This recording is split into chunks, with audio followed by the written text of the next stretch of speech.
Yeah. I mean, that's literally, he was literally just asking her if she would like some meat.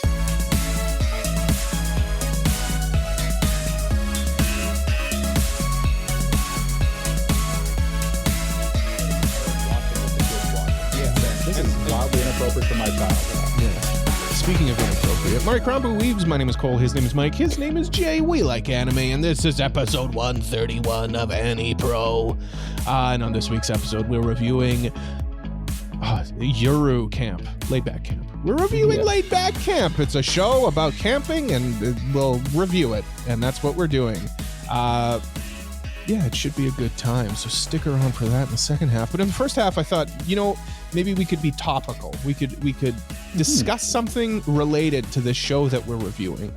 Okay. I think that's a good way to approach these episodes, yeah. That would be them. Yeah, that would be camping. Camping as a topic of discussion. Okay. Jay, have you ever been camping? So how are we defining camping? Because however you'd like. I've never gone out into a rural area and pitched a tent and set up camp somewhere. Pitched a tent's a funny phrase to use, but yes, I know what you mean. But have you been to I've been to a summer cabin? Camp. I've been to a summer camp. Okay, I think that counts. I think that counts. Camping is in the eye of the beholder, right? Yeah. I went to a summer camp as well once. I went to band camp, actually, of all things. Can you believe it? You're a nerd. Yeah, but it was a rock band camp. It was even nerdier. Band camp. Yeah. No, it was a good time, actually. It was fun. They put us in groups with random people, and then we made a band, and we had a show at the end of the week. Yeah, it was fun. Were you on that Disney Channel show movie Camp Rock? No, it wasn't Camp Rock. It was at the International Peace Gardens, which is on the border of our province and the state south of us. Michigan? I think Michigan. No. It's North Dakota. Is it? Oh, okay. Yeah. You got to look at a map, man. Michigan doesn't border us. It's close. It's really close, though. It's close, but there's two big lakes between us and Michigan. Am I thinking of the wrong state? Minnesota borders us. Minnesota might be what I'm thinking of. Yeah. No. Anyway, Minnesota borders Michigan. I'm sorry, American listeners. Yeah, I'm sorry. It's okay. They don't know anything about baffling to me. They don't know anything about the provinces where we're from. Tell me where Nunavut is, and then get back to me. How about that? Yeah. Jay, how old are you? So, before we get into that, I just want to say that, did you just call Nunavut a province? Oh, you son of a! Oh, sorry. I disrespected the territory of Nunavut and its capital, Iqaluit. Good luck spelling that one. Yeah. It was the bane of my existence in social studies. There we go. IQ. Whatever. Who cares? Cares about Iqaluit? You don't need to. If you're listening from Iqaluit, good for you. Yeah, good for you. But we appreciate you. We wish you the best. Yeah. Hopefully it's a nice warm day there. Probably not. You know what? They don't speak for me. Show of hands, how many of us have been to Nunavut? Not a lot of hands. No. Well, you did a sample of three Manitobans. So Well, I mean, if we went there, we would double the population of the territory. So that would be pretty impressive.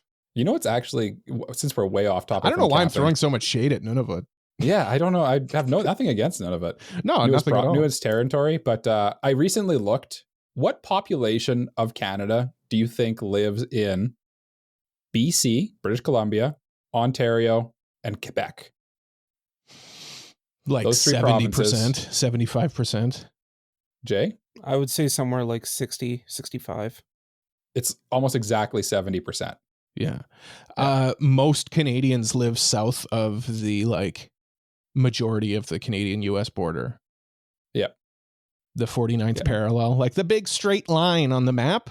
Yeah. Mm-hmm. Most Canadians live south of that, because when you look at southern Ontario, it's all south of that. Yeah. So they all live in the States is what you're saying? Basically. If you look at a map, it does dip down, right? So we all live in the States, basically. This is just basically the next newest state, our nation, Canada. Yeah. Anyway, the 52nd state camping. of No, America. I don't want that. don't want that. Okay, Camping. Jay, what kind of summer camp did you go to? So when I was a kid, there were like 2 summer camps that were affiliated with my school. And like they were kind of like, okay, you can go to either one.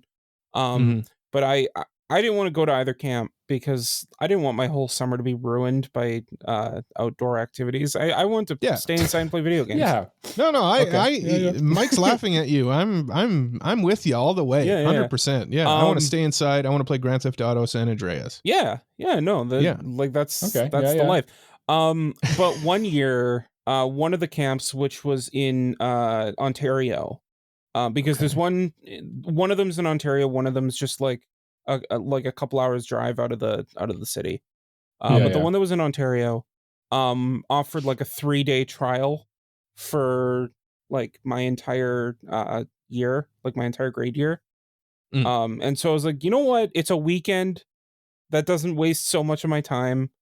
I'll just try it out. Yeah. Okay. Yeah. And you went. And I went. And like it was a very religious camp. Usually they are. Most camps are quite religious, I've found. That sounds exciting. Yes, but also like you still got to do like the classic camp things like like go kayaking, bonfire, like different outside activities and things like that. Yeah. But then there was also like a lot of time for like prayer and things like that, and that was boring. But so most of the camps I went to when I was younger, and by the way, your parents are maybe nicer than mine, because my parents just told me, we're getting rid of you for like 2 weeks. You're going to this camp. That's how it went. Yeah. And they said it nicer than that. But look, now that I'm an adult, I clearly see the reason why I went to camp 2 weeks of the year. The thought was there. Yeah, in the middle of summer. Yeah. And yeah, it was like, okay, you're staying in a cabin. You're going to have campfires. You're going to go kayaking and canoeing and stuff. They actually had like a cool like water slide area where like you could like, there was like a inflatable water slide down into the river. But there was also plenty of time for singing hymns around the campfire. They would mix in the hymns as well. And there's prayer moments and all sorts of stuff like that, which it's not my cup of tea, but I have not been to a camp nor seen a camp where there is not that aspect also involved. Yeah. Well, Mike, didn't you go, like, I remember this from 5 minutes ago. You guys laughed at me for going to band camp. And I remember when Mike and I were first starting to become friends, and our friend group would always hang out. We'd have like fires and stuff, but there was like a 2-week period where Mike was gone. Mike was missing. And I was like, where's Mike? Just MIA. Where's Mike? MIA. I think it was a month, if it's what I'm thinking you're talking about.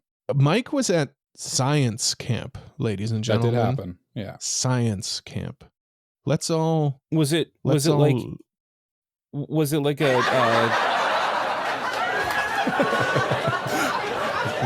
Jay? What are you asking? Was it like a day camp, or was it like an actual like summer camp that had science? So they were making meth.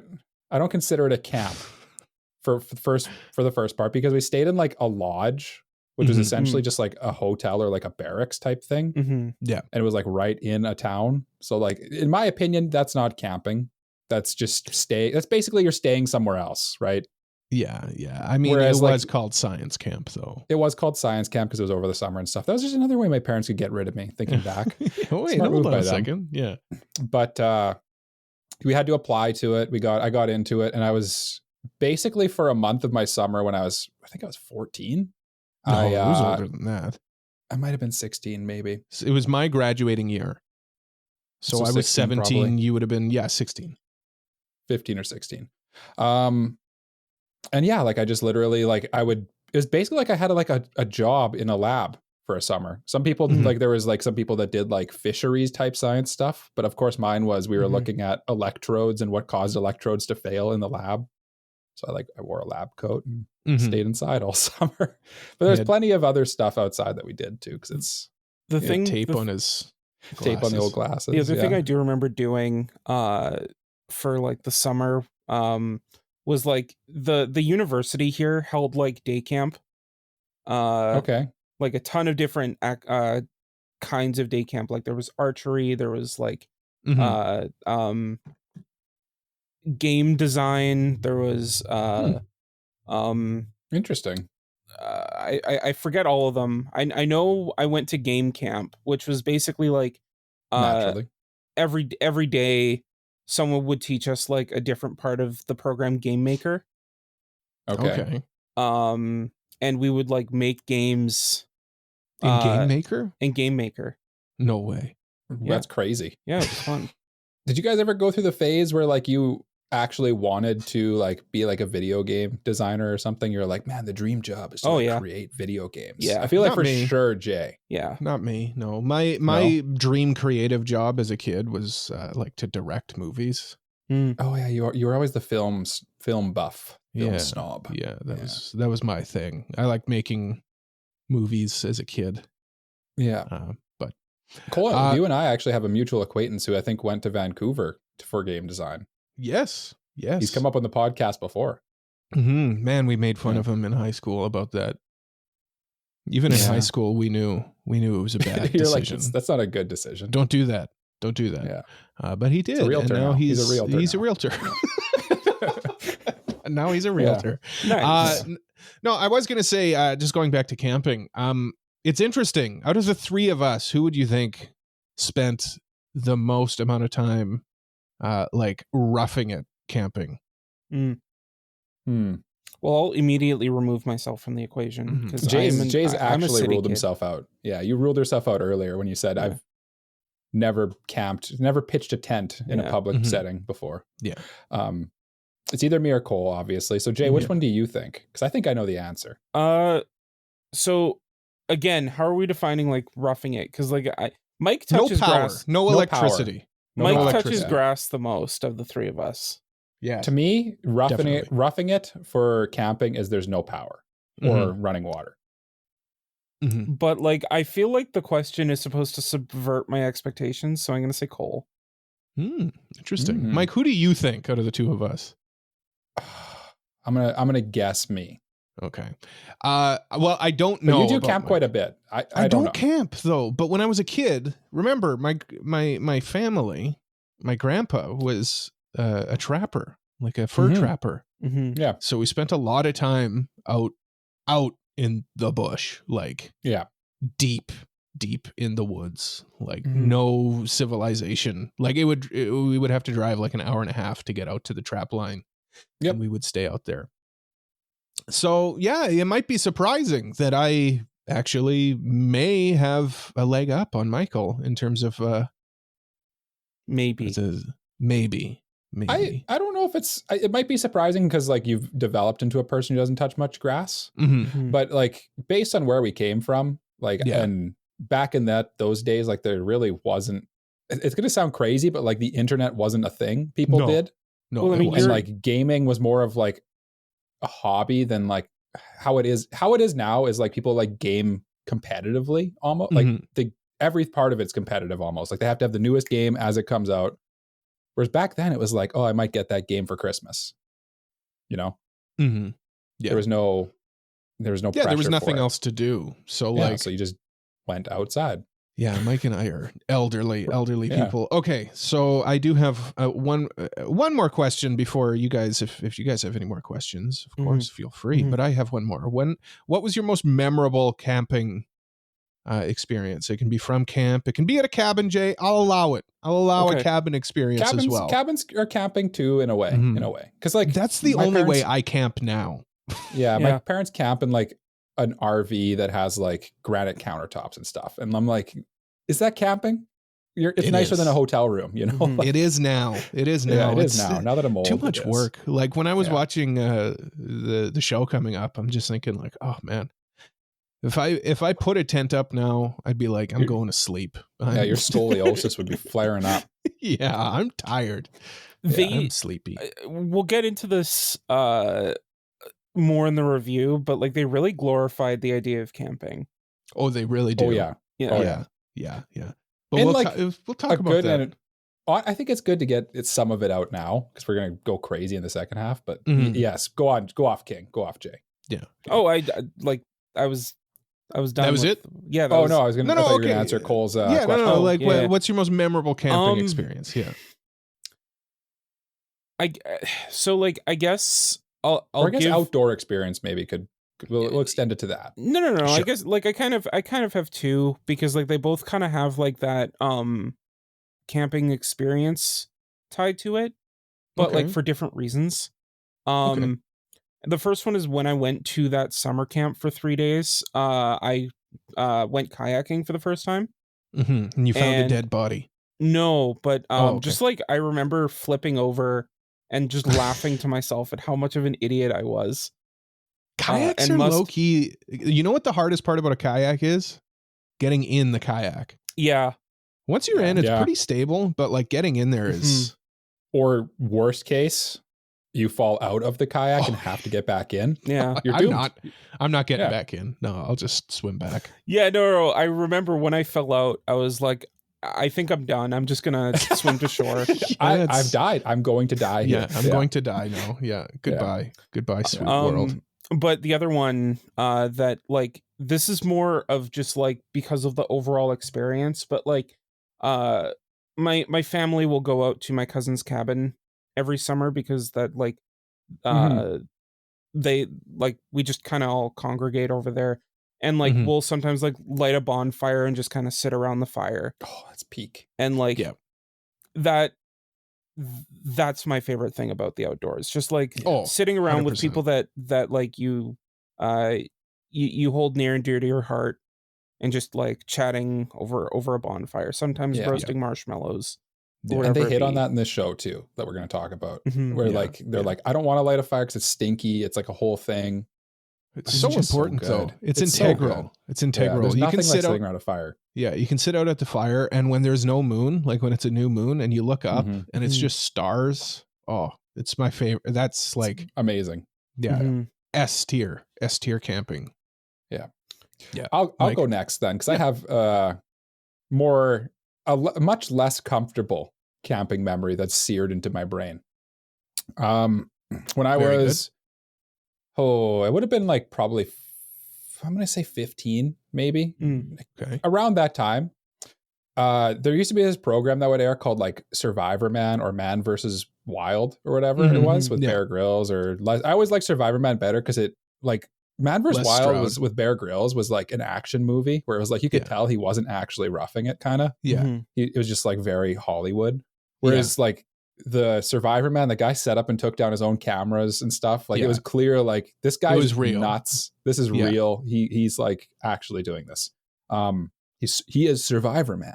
He's Canadian too. He's also Canadian. Les Stroud, shout out. Yeah.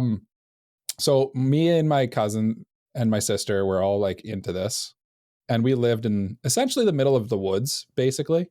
And we watched a particular couple episodes about winter camping. And now in the show we're about to talk about, they do winter camping, right? Yeah. But it's very different than Canadian winter camping. So it was like, we got all, and he does in the show, in Survivor Man, he camps in like the snow and stuff. And we're like, okay, you know what? Like, well, let's do it. Why not? We got tents. We got all this stuff. We've watched Survivor Man. We know what we're doing. Yeah. And we got our tent, we got our sleeping bags, our insulated everything, our boots and everything, all that. We went and just found like a place in the woods, set up the tent, built a fire, and winter camped. And I remember watching that they would in the winter camping special, he like built this little like it was made out of like a coffee can with like candles in it. He's like, this is like enough to keep the tent warm. You don't want anything too big because it'll be too hot or blah blah blah. And he was sweating. Yeah. And I remember waking up in the middle of the night in my double sleeping bag, wearing full clothes and like mittens and stuff, freezing. It was not nearly enough to heat a tent with 3 people. The thing was, like, the tent that he used was probably like a pretty thick, expensive. It's probably like a canvas tent. And like, whereas like pretty well insulated. Yeah. Where like the tent you used, I'm sure was like a sheet. Hey, we bought this at it was designed to be breathable in summer, right? And just let all the heat out. I went winter camping once. We built it was for like outdoor ed class. We built quinsies. Quinsies. Yeah. It's like a snow collapsed. Kind of like an igloo. That's the fear I always have with it. Where you basically like you're in it and it collapses. Yeah. Basically like an igloo you build out of like snow blocks, where a quinsie is you build a mound of snow and then you hollow it out. If you're wondering what the difference is. So the thing that kind of interests me the most out of that entire story, Cole, is you guys had an outdoor ed class? Yep, we did. We basically just went camping and like did outdoorsy stuff. That's insane. We also grew up in like rural area. No, where, I like, know, the woods but I were know, legitimately very but close. like I never knew anything like that. So that's no. Oh, okay. Yeah, City we meets did country that. boys. Yeah. I remember having to sleep with like a winter sleeping bag, like what they have in the show. And I still had to wear like my full snowsuit, like ski pants, jacket, boots, and I was still like my toes were still frozen. Dude, the toes are the thing that get you because they go numb first, and it's so uncomfortable. They mentioned the heating pad at the bottom of the sleeping bag in this though, and that's something I wouldn't have thought of. I bet you that would smart. low-key kind of help. Yeah, when I heard of that, I was like, that's actually a really interesting idea. I like that. Heating pads are just something we don't really have here. I've never personally seen a heating pad. I've seen the little like things you hold on to, or like they will heat up your gloves. Like you put them in the bottom. They're like a little pouch, but they don't stick to you. Yeah. It's weird. Like you'd think that we would have those and use them. You'd think so.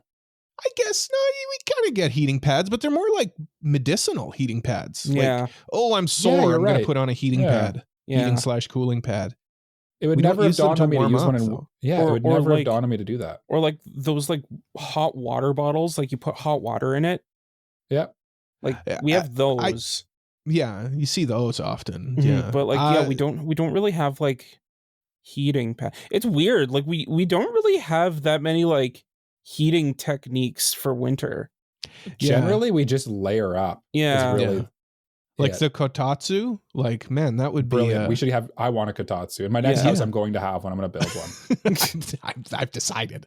No, it sounds incredible. Like living room, you have you just have a table that's heated underneath, like that. Yeah. And they're like, it's 7 degrees outside. We better warm up. And we're like, it's minus 30 here. Yeah, no. Yeah. And I'm sitting in shorts on my couch. She was like driving somewhere and was like, oh, it's so cold. And then it zooms up and it's 2 degrees. And I was like, please. No, you know what? 2 degrees is pretty chilly, but be cold. I understand it would be cold, but Jay's right. Jay's see correct. That and I'm like, please. When I've got to run out and start my car 20 minutes early. Minus 30 degrees Celsius. Like now we're talking cold. Yeah. The school's closed because it's so cold. Have you ever had your school closed because it's cold? All the time. All the time. Never. Yeah. I've never had that happen. It wouldn't happen in the city. Yeah, you're a city school. Yeah. We had big diesel buses, and the buses like diesel motors just do not work when it's minus 40. So like they physically could not pick up kids. Sometimes our bus would be a limo. It was awesome. Yeah, most kids at our school. Did you go to some anime? Did you go to the classroom of the elite school? I did. What the hell? Most of the kids at our school, Jay, lived outside of the town, so they had to get picked up by buses. Like a big majority of them. So if the buses couldn't run, then school would be closed. I'd say it'd be close to 50-50, maybe 60-40. Oh, I'd say probably closer to outside the town limits. Yeah. I'd say closer to 30-70. Yeah. Okay. Yeah, I believe it. Yeah. Like think about how many buses there were. My bus was over an hour long. Yeah. Yeah. You're right. Yeah. Yeah. No, it's lots. Can I? Yeah, I want to hear your story though. We've talked about winter camping in Canada versus Japan. Yeah. We've talked about going to band camps and stuff. I want to hear Cole's memorable camp. I've got 2 as well. I'm going to go with. One was, I'll go with one of the younger stories. When I was a child and I went camping with my brother and father, and we had one of those tent trailer campers. The trip itself wasn't memorable, but like there's part of it where I remember like going to bed for the night and my dad turning on what else? Coast to Coast AM. This is where you got your love for AM radio, I can tell. Yeah, and it's Sasquatch calls. And my dad kept turning it up while we're trying to sleep. Turning it up. Sasquatch calls, like people saying what Sasquatch sounds like? Yeah, have you ever heard a Sasquatch call? It's usually just a person screaming. Yeah, of course. That's all it is. Like just someone screaming at the top of their lungs. No, basically, I'll show you guys on the break. Give us one. Yeah, give us one. No, I'll show you guys on the break. Yeah, can you demonstrate? No, I'll show you at the break. But like, I love all of that stuff, all of that paranormal stuff. But like Sasquatch, I'm a little wary of because we found a lot of stuff in the woods.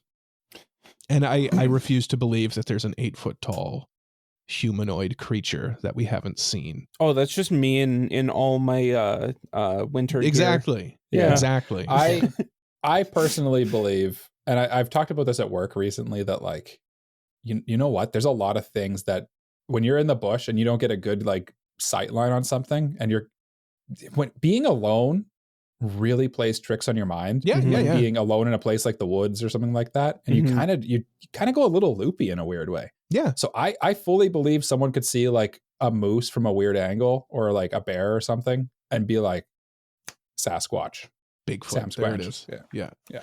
But now I'll go into phase 2 of Cole. A little bit older, a little bit drunker, a little bit wiser, a little bit very much wiser. Budweiser. Mike, where are you going? This involves you. This one. He didn't like your story. Mike and I and friends went camping in Jay, like you know the area. It's right by the city. It's north of the city. It's like a campground. It's like 20 minutes outside the city. It's a provincial park. Yeah. It involves an animal and a mound of hill. Mike and I went camping with, obviously Zaina was there and stuff. And what I remember about this camping trip wasn't necessarily like the daytime stuff. It was sitting outside around the fire, having like those deep camping conversations. Yeah. I think we started talking about like how the universe works and stuff like that. It was, I remember calculus made an appearance. Yeah, we ended up going to bed at like 3 a.m.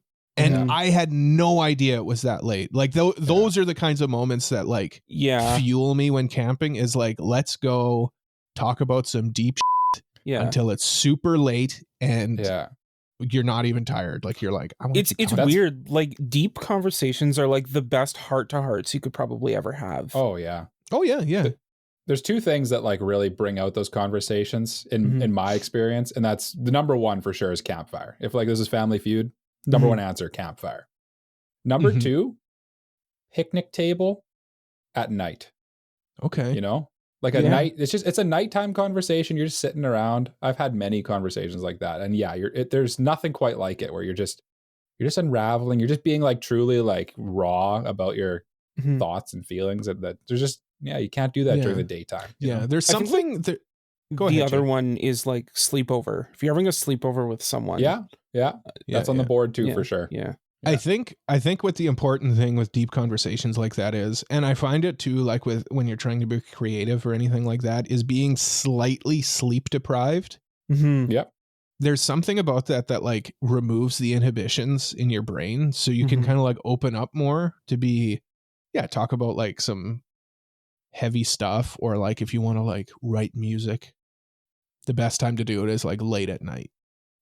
Because you're not so critical of yourself. You're too tired to be critical of yourself. You're just getting into like a flow state too, I find. Yeah, like I'm not like a metaphysical like hippy dippy kind of guy, but like something about that like allows your consciousness to like it allows the stream of consciousness to flow better. For sure. Yeah. And like I think it probably relates to the sleepy thing that you talked about, because when you're sleep deprived, like your brain actually doesn't function at full power. So like you're like, and I think that the points where it, in order to like conserve power, it basically just like shuts off some of the barriers that would get in your way otherwise, and then you just kind of you get into it, I do recommend, though, having done many a late night like reports and stuff like that for like school, where you like stay up like all night trying to finish it, and then you like you hand it in the morning, and then you realize, oh, like half of this is like incoherent. Definitely read it over in the morning, or definitely like check your work. Don't hand in a first draft. Yeah. I don't know if like necessarily the academic side of things. It's just something I notice, like, and maybe if you like recorded yourself during those late night conversations and listened back, you'd be like, what am I talking about? But like in the moment, it hits so good. It sounds like you're saying the most profound thing ever. Mm-hmm. And I think the beauty of that too is like with those conversations in that late night, and there's no cameras, there's no microphone. There's just you and whatever you say in that moment will be gone tomorrow, you know? So like some of it kind of, and that's part of why like I kind of worry about kids coming up nowadays. Cause like they have cameras like around them at all times. Yeah. So you just can't be real when there's a camera on you. Yeah. You also can't enjoy a moment. Right. Yeah. Because you're more self-conscious when there's a camera on you. Right. And you just around a campfire in the woods, nature all around you and all that. There's nothing more real than that. But you're also like Darth Vader. You're looking at everything through the lens of a machine rather than as it really is. Yeah, just true once. Too. Let me look upon you with my own eyes. Yeah. I like Star Wars. Did you guys know that? But you'll die. But you'll die. Help me take this mask off. You'll die. Nobody gets that joke. That's Jay's favorite quote from Star Wars. No, because I told Jay that's like a running joke between me and my brother. You didn't even tell me. You just like did the joke with your brother once while I was at your place, and I was like, "What? Like there must be a joke there." But you'll die. No, it's like, I know. Thanks. Yeah, I know I'll die. Thank you. I'm aware. Yeah. Do you guys have any camping questions for me or us? What? I've asked you so many camping questions. Do you guys have a camping question, but I feel like it's better suited for the review. Okay. I have a camping question. Sure. I actually have two I thought of here. Number one, this is one only Cole be able to answer. When building a fire, Cole, are you a teepee or a square guy? And are you a gas or a paper guy? Oh, paper guy for sure. Same. I've you know what? Probably the square guy, because the teepee's too hard to set up. Like it's like you gotta like have a degree in mathematical physics. Theology. Yeah, to like figure out how to get the sticks to balance on each other. It's a lot of work. But yeah, I feel paper like the guy teepee, for sure. The teepee is like the one that gets the most. It's like the one you see it like even in the show we're reviewing, like they always build teepees for the most part. Yeah. But the square just works so much better. It just makes so much more sense. You basically build like a little log, for the listeners and Jay, you build like a little log cabin out of sticks. Yeah. And then you put the bigger ones on top. Square. Like think of a Jenga, like a Jenga pile with the middle pieces missing. Yeah. And then you just put like the paper in the middle. Yeah. And then you light it up and then it explodes. I'm also a square guy. Question 2.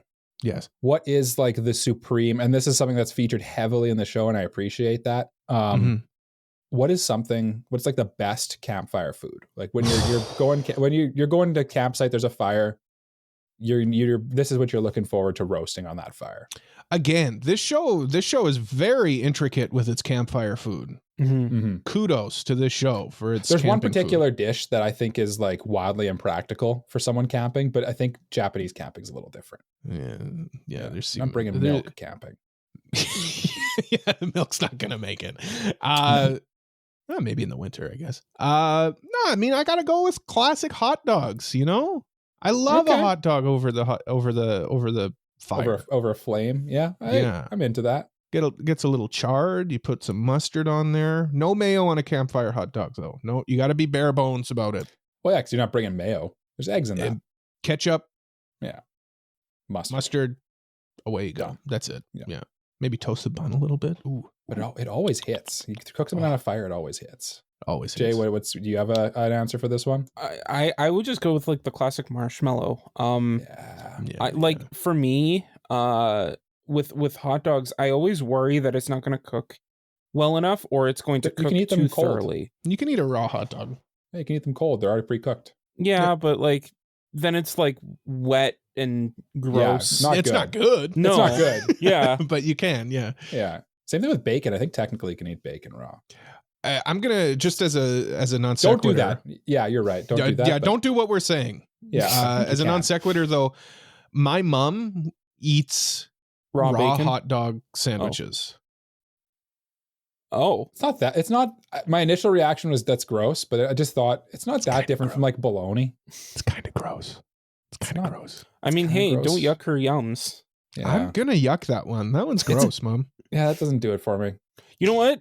Imagine two pieces of ham slapping up against each other. Listeners like and or viewers, comment down below. Let us know if you think that is gross or appealing.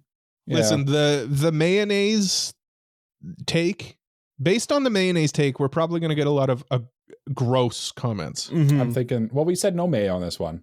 No, I know, but I just as somebody who enjoys mayonnaise on a hot dog. Oh, yeah. I think, Jay, you've almost hit the answer, by the way, for the best food. I think you elevate it to something that's actually featured in this show, and that's s'mores.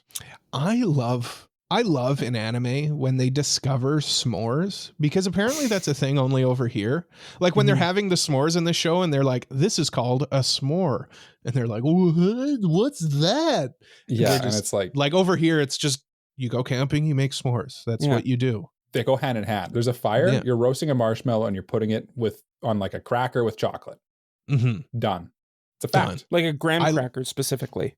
No. You know what? We've evolved. We've evolved as a society. It used to be graham crackers and like a Cadbury chocolate bar. Hershey's chocolate. Yeah. But listen, they sell crackers or cookies that have chocolate attached to them. Mm-hmm. That's the move. Mm-hmm. Or elevate it even further. They have cookies with chocolate on them and inside jam. You make a s'more with that. That would be good. That is good. I'm telling you, it's good. I don't know. But I like the idea of using like the ingredient, like the raw ingredients, like just like if you want jam, you can add jam yourself, right? You just smear it on. There is something about a pure graham cracker s'more. Mm-hmm. But I do like in this show though they use the modern technique of s'more making where it's like the cookie with the chocolate on it. Yeah. They've adapted to modern science. They've adapted to exactly. S'more making technology has come so far. It's truly beautiful. I'm not a graham cracker guy, to be honest. I think I prefer the new way. I think I do. Yeah. Why is that? It's time for the mailbag. I can't believe you've done this. It's mailbag time. If you've got a question, you can send it over to us at our website, AniProPod.com/mailbag, or you can send us a mailbag question on Discord. That's where this one comes from. There. Yeah, that's where this one comes from, actually. This one is from the tribal chief of the mailbag, Kratos.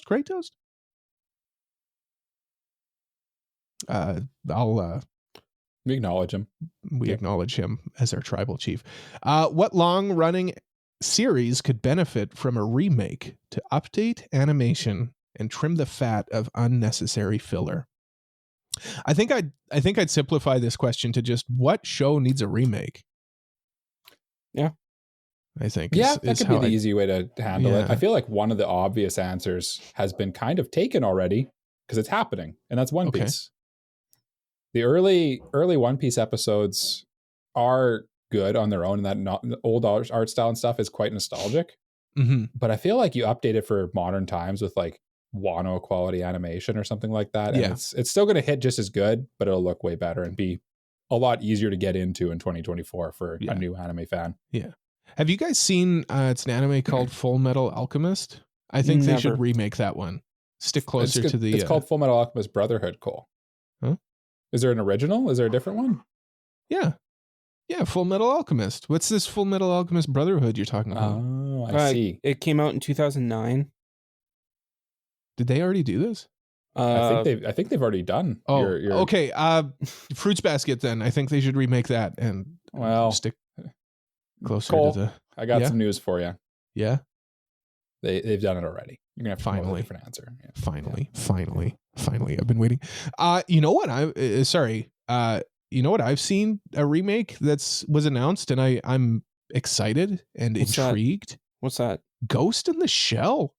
Mm-hmm. Science Saru is doing a remake of Ghost in the Shell, and I hope they stick a little bit closer to the manga. And I think people are going to be surprised with how like comedic Ghost in the Shell is. It's borderline a comedy manga. Well, I think that was kind of the style of manga back then, was more comedic. Like most manga back then copied Tezuka's style to like a T. Like if you look at original or like manga from back then, most of the art styles were Tezuka before Akira Toriyama came along and kind of revolutionized manga art. Yeah. No, and that's I'm looking forward to that one, because I mean Ghost in the Shell, like I love Ghost in the Shell and what the animes are right now, like they're serious cyberpunk, sci-fi. Yeah, but I'd like to see a more faithful adaptation.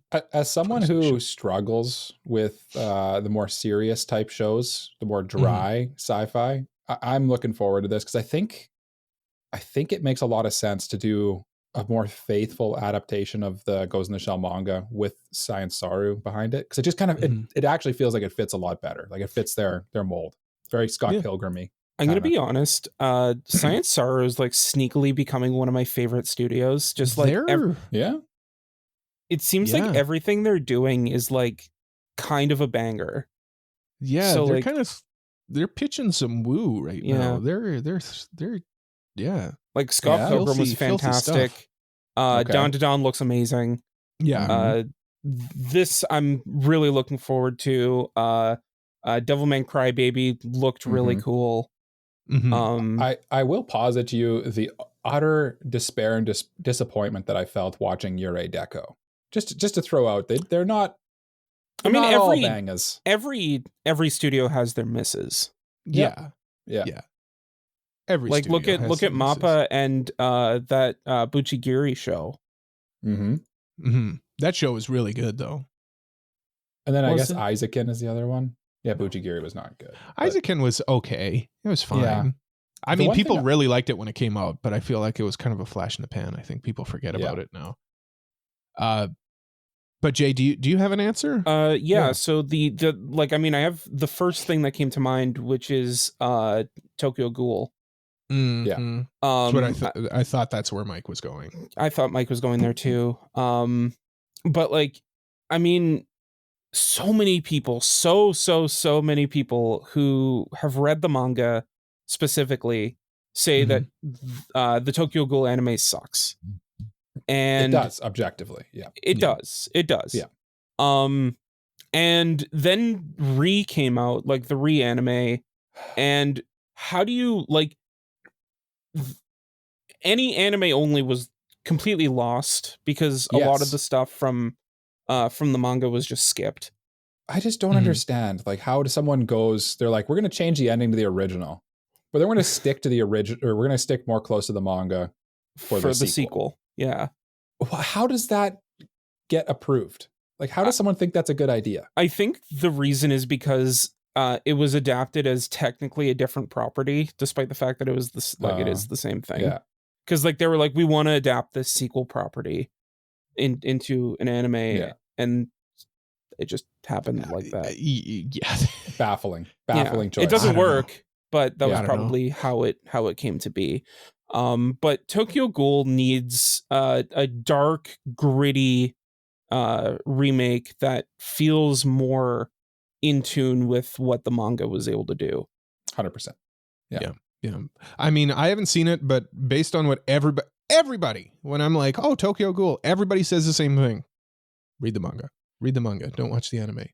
So I'm gonna go with that recommendation. I'm gonna think that the anime is not very good. If people like the manga and they're telling me to read the manga and skip the anime, the first season's fine, and then it just kind of goes downhill from there.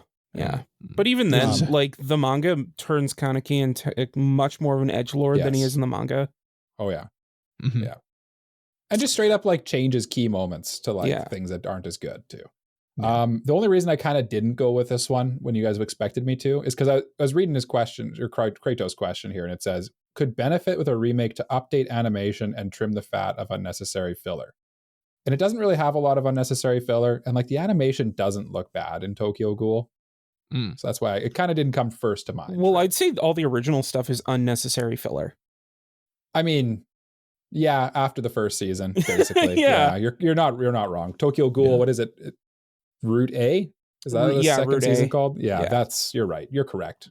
Good take, Jay. Yeah. I'm gonna fill in the listeners on what I usually do when I see stuff like this. I scramble and I look behind me and I think, what? Because I can never think of something off the top of my head. I always Google.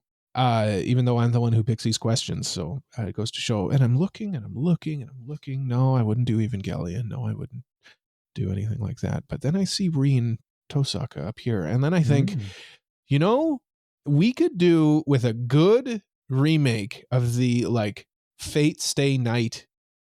The original storyline? Yeah. The Studio Dean one, yeah. The Studio Dean one. Like the actual like Saber arc of Fate Stay Night. Like if... Is Heaven's Feel done now? Heaven's Feel's done, yeah. Yep. So that'll be next then. That's what they're going to do next. Hopefully. I worry that they might think that it's unnecessary when the Dean did Unlimited exists. Blade Works. Dean did do it as a movie. Yeah. I hope that Ufotable does it. I hope that Ufotable does the original Fate Stay Night. I think that people would be like pretty hyped to watch that too. Oh yeah, people love. It would do Fate. very well. Yeah. Well, I mean, Fate's huge. Just look at Fate Go, right? Exactly. Yeah. They would do it just to sell the skins in Fate Go. Mm-hmm. Yeah. I mean, would you want it as a set of movies, or would you want it as like a TV series? That's the question, though, isn't it? That's the question. I would want it as a TV series because then you'd be like, okay, we're getting like the full adaptation. But maybe if it was like a 5 or 6 part OVA type thing, that might work too. Like, my concern is like, I want to see everything, but like we've kind of already seen like the setup with Unlimited Blade Works. Like we don't need the setup over and over again. So I don't know. Yeah, maybe an OVA, like an OVA series would be good. But yeah, I'd want to see a Ufotable. I feel like if Ufotable were to do it though, it would probably either be a TV thing or a movie thing. Yeah. Because like they'd want as many people to see it as possible. Yeah. Oh yeah. And I don't know the source material, so I don't really know which would be best for that one specifically. But I feel like both the Heaven's Feel movies and the Unlimited Blade Works and Zero were both like very good. So it's kind of hard to pick one or the other. Yeah. They'd probably do movie, I think. Probably. I think that's the move nowadays. Reasons. And then they'd probably remake it with extra scenes for a TV release. Yeah, the path that Mugen Train paved. Yeah. Mm-hmm. Yeah. Well, they didn't do that with Heaven's Feel, though. No, they stuck with it. Heaven's Feel was before Mugen Train, though. So I mean, that's true. Yeah. Maybe they've learned a lesson that we're not ready for them to learn. I don't know. I don't like that. I don't like it. But that would be my pick anyway. That seems like the move that anime's taking now is do a movie and then adapt the movie into a TV show. Yeah. Speaking of shows that have movies, did you know that there's a Yuru Camp movie? I did know that. Yeah, I haven't watched it actually, but maybe I will. I know, it's crazy, but maybe I will. You're ludicrous. You know what I did watch though? What did you watch? The first season of Yuru Camp. Oh my god! Did we all watch it? Yes. Did we all watch it in time? I did. I certainly did. Wait, we were supposed to watch Yuru Camp? Hold on, we were supposed to watch Yuru Camp? We were supposed to watch Yuru Camp, yeah. Crap. Well, I mean, Mike and I did. I watched this program. It's from Greece called Hero Camp, where they learn how to make heroes. Well, okay. How about we take a quick break? I go watch the show, and then we come back and we can review it. That sounds like a good idea. Yeah, let's review it.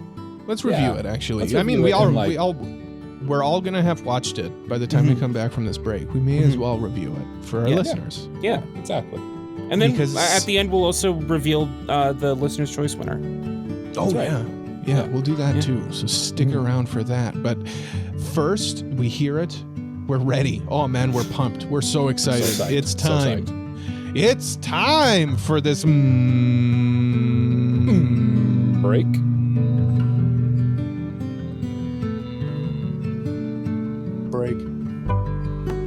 I was gonna see how long it would go.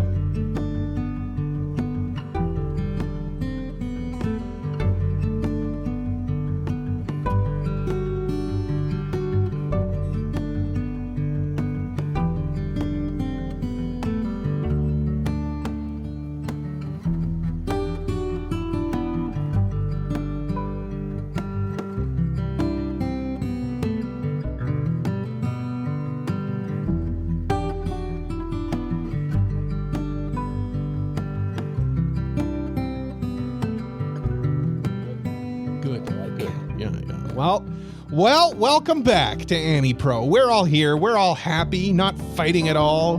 Why would we? Cole's not mad. Cole's not mad. I'm not mad. Me and Jay weren't bugging Cole. No, I'm not. Hey, mad. don't let me into this. I did show bug him just as much. You primarily were bugging Cole. You know what though? It's fair. I did show you guys Sasquatch calls over the break. That's true. Yeah, that is true. I mean, it's only fair. It. Yeah. I did deserve it. But now that you guys heard it, does it not just sound like a guy in the woods screaming? That's all that it is. Yes. Yeah. It's just like let's go make various wildlife. Let's go make a Sasquatch sound, and then we'll send it in to coast, and then we'll get famous off of it. And that's what they do. So okay, you go stand over there and scream, and that's how you make a Sasquatch call. Can you demonstrate for us and for the listeners? No, my throat already hurts.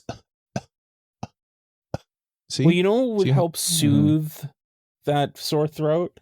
What would help soothe my sore throat, Jay? The Some soothing, tea? Relaxing show that is Yuru Camp. Ah, yes, Yuru Camp, a.k.a. Laid Back Camp, a.k.a. the comfiest show there is on... So very comfy. So very comfy.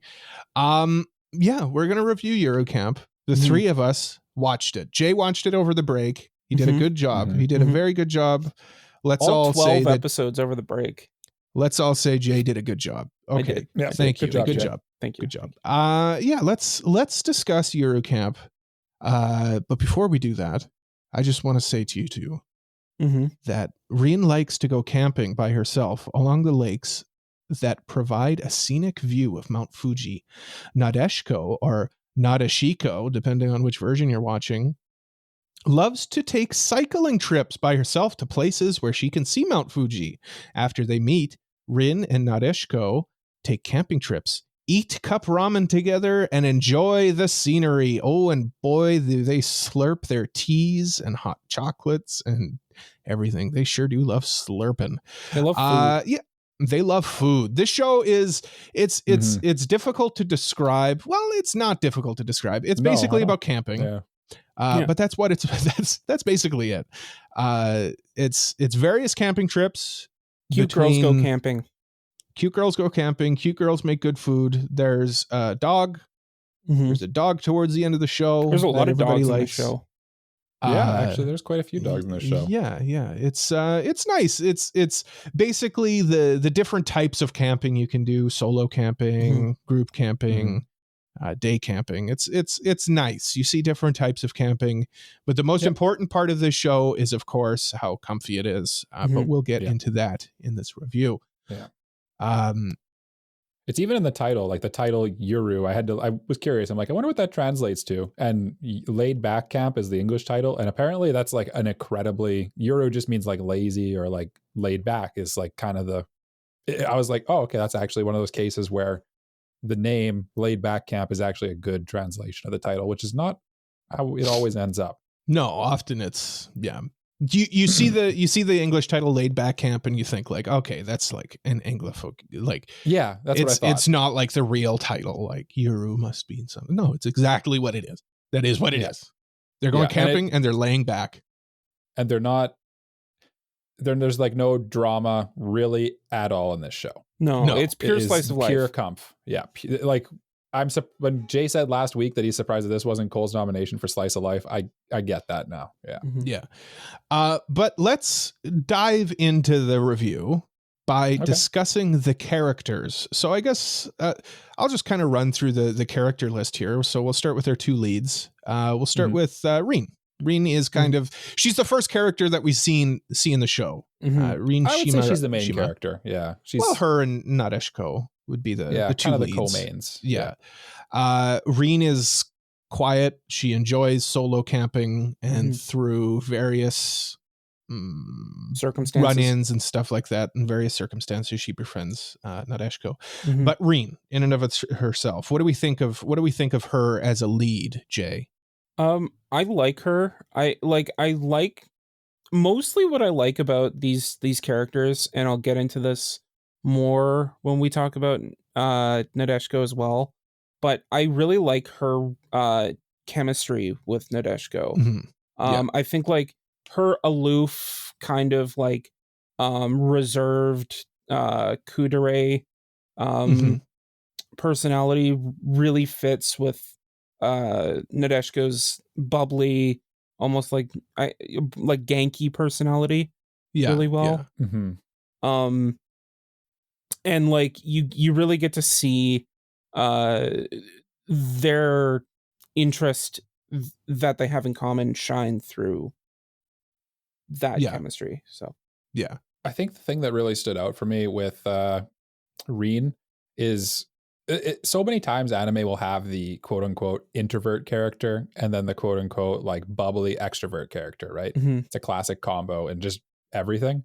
But I think that this Rin might be one of the best examples of like a realistic, true, humanistic introvert that I think I've seen, where like she doesn't hate being around people.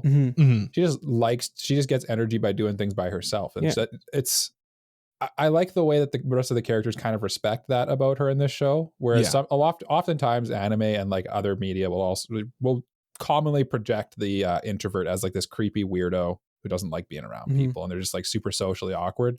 She's not really like awkward, really. Well, she's just kind of traveling like, all the time. Like, I mean, she has right. Like she is able to interact with a lot of people via that traveling. So like she can socially interact with people. It's just like she prefers to be alone.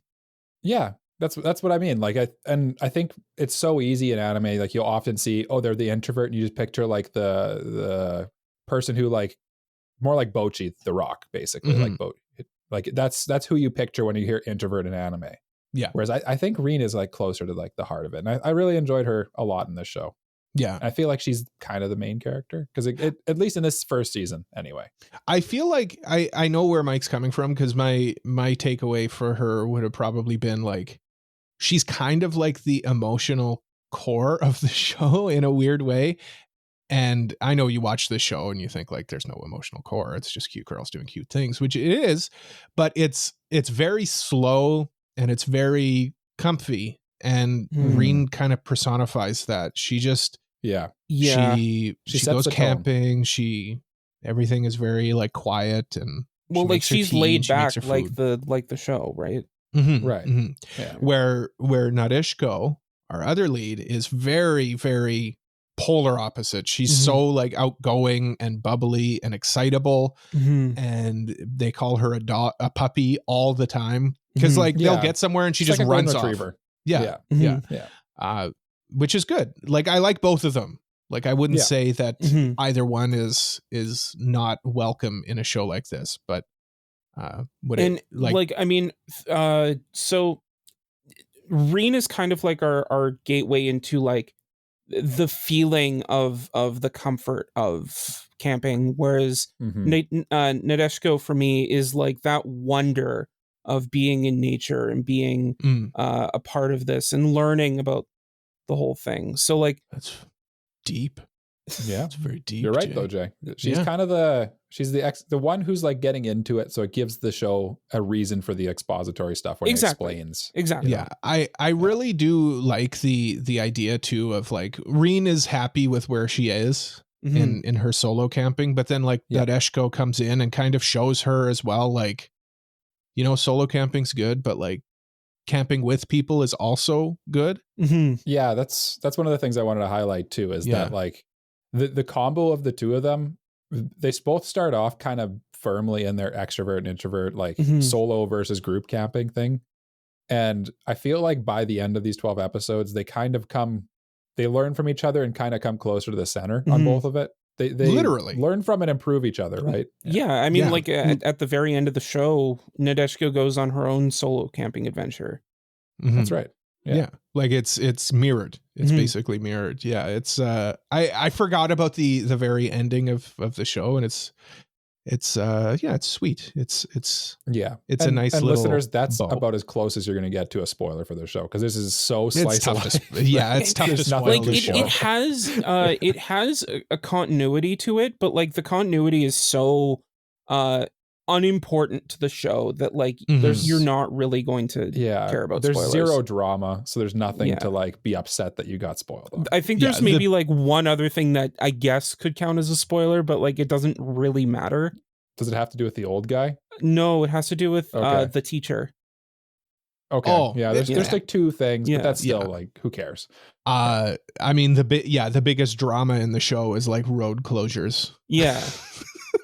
Like or running out of propane for your camp. Yeah. Which both would be very dramatic. Yeah. Yes. If you were bring to, extra, bring backups. Yeah. But we have other side characters. I mean, the three other girls in this show, which I think we can touch on very quickly. So just touch on them as a trio. Chiaki Ugaki, she's the glasses girl with the unfortunate haircut. Yeah. Aoi unfortunate haircut. Inuyama. Yeah. Oh, okay. Her bangs are like up here. And Saito.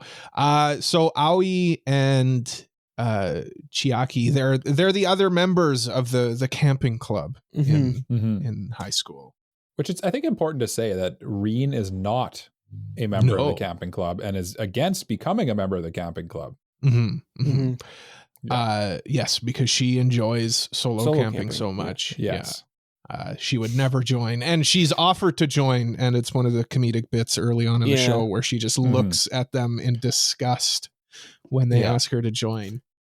Whereas like Aoi, Chiaki, and Nadeshiko are kind of like a lot closer to each other, where they're kind of like what I'd say is like who you'd expect to be the main characters of this show. Where they're just kind of like, okay, we're the camping club, we're gonna go camping.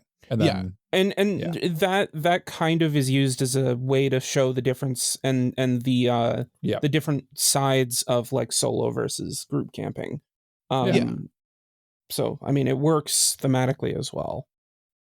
The one character we haven't touched on that I thought was kind of a weird character is Rin's like first friend there, Ina. Yeah, the one she's always texting. Yeah. I feel like it's a strange relationship they have because they're like kind of aloof from each other, but it kind of works. Like they just kind of do their own things. It's a very mature friendship, like in the sense that middle like school girls. Yeah, in the sense that like they talk all the time and they're obviously friends, but they don't hang out all the time, or maybe they do and we just don't see it. Yeah It doesn't seem like they do though. It really doesn't. It seems like honestly seems like my friendship with you guys for the most part, where like we're busy people, we all have their own worlds that we live in, and you just don't see each other all the time. Like you said, it's a good take that it's a very mature friendship. I mean, it just feels weird for a middle school. It is a good take. Thank you. To get philosophical here about friendship, you don't need to hang out with someone all the time to be good friends with them. No.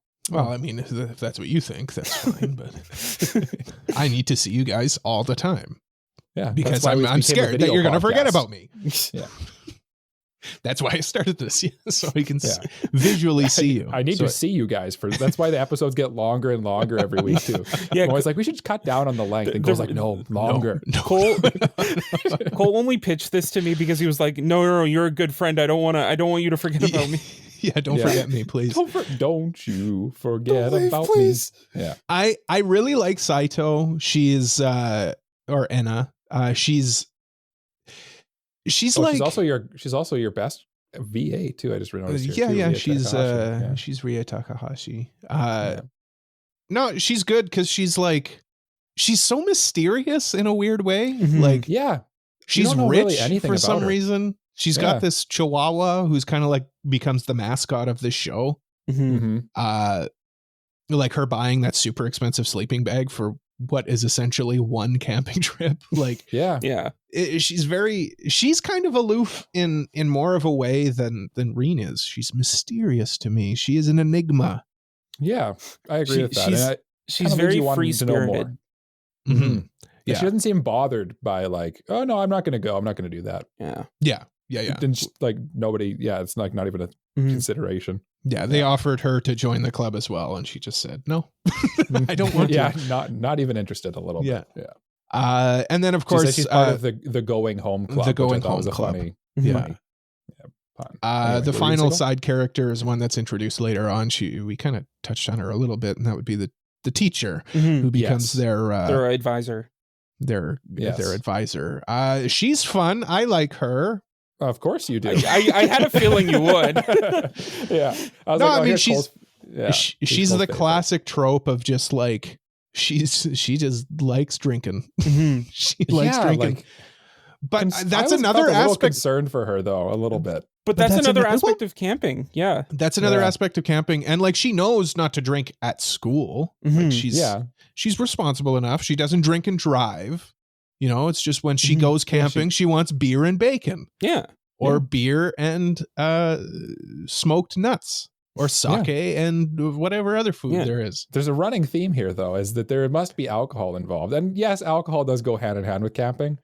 But the thing that made me a little concerned for, like, when this happened, I think this is probably a little more like commonplace or acceptable in Japan. But like just seeing someone like basically blackout drunk constantly.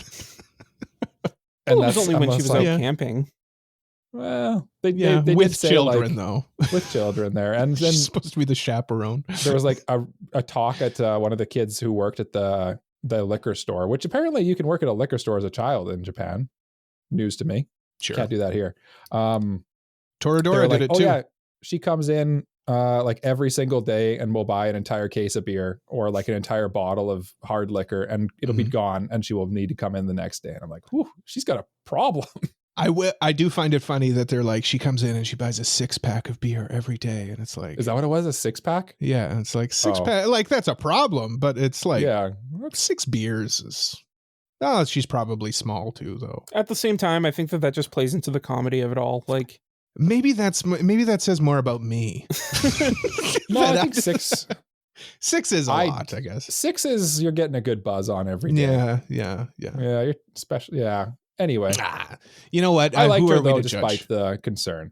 Yeah, no, she's fun. She's a fun character. And I mean, honestly, the alcoholism thing was just kind of a comedic bit that like, she's not a real person. I think so too. Yeah, I know, but like when I see that, I kind of just, it's a show where you're supposed to care about the characters. And I was like, this just feels like there's a dark tinge to this one character. That's all. You just couldn't quite get that, get the blinders off for that specific thing. Just because I've dealt with people who are alcoholics and stuff. And it's definitely not sunshine and rainbows. Sure. You know who is sunshine and rainbows? Oh, who? What? Huh? Who? What? Who? Nadeshko. What is sunshine? She is an absolute ball of sunshine. She's well, all of the girls are. I like all of them. We are going to talk about like, you know, your best. Well, I guess now we may as well. We can't really do like best boy in this one. So I was going to suggest something a little bit different. Oh God. Hold on. No. I said the grandpa is best boy. Oh. And it reminded me of his like one line in the show where he asks a teenage girl if she would like some meat. Yeah. Which is yeah. I mean, that's literally he was literally just asking her if she would like some meat, some steak. Yeah. But I am a 32-year-old man with the mind of a child. So when he asks somebody, "Would you like some meat?" I think, I know. Yeah, I know what you're saying. Yeah. Please let me explain this joke to you. Yeah. Yeah. I'm picking out what you're putting down. Jay, you were going. So instead of doing best girl, because like we can easily just like fire that off in 5 seconds. Sure. What if instead we ranked the main like core girls of the show? The main 5? Yeah. Okay. So your best girl's just number 1 at that point then. Yeah. Okay. Yeah. Okay. I'd probably go Saito at the bottom because at this point, like, we don't know much about her. Yeah. Then I'd go Aoi, who I like as well, but she's kind of she's less. There's less there to go on. Again, it's similar to. I agree with your bottom 2 so far. Yeah, I like Chiaki for my number 3. She's fun. I like that she's kind of like when she goes into like that explaining mode and she like starts laughing at people. Yeah, I don't know. She's just that classic. She also trope. got asked if she'd like an old man's meat as well. Yeah. Her bangs need to grow out, and they do later on in the show. Wonderful. Okay. Nadeshiko is my number 2, though. which you'd probably think would be my number one because I like the Genki girls. But Nadeshiko's great. I really like her. And then just beating her out slightly would be Rin for me.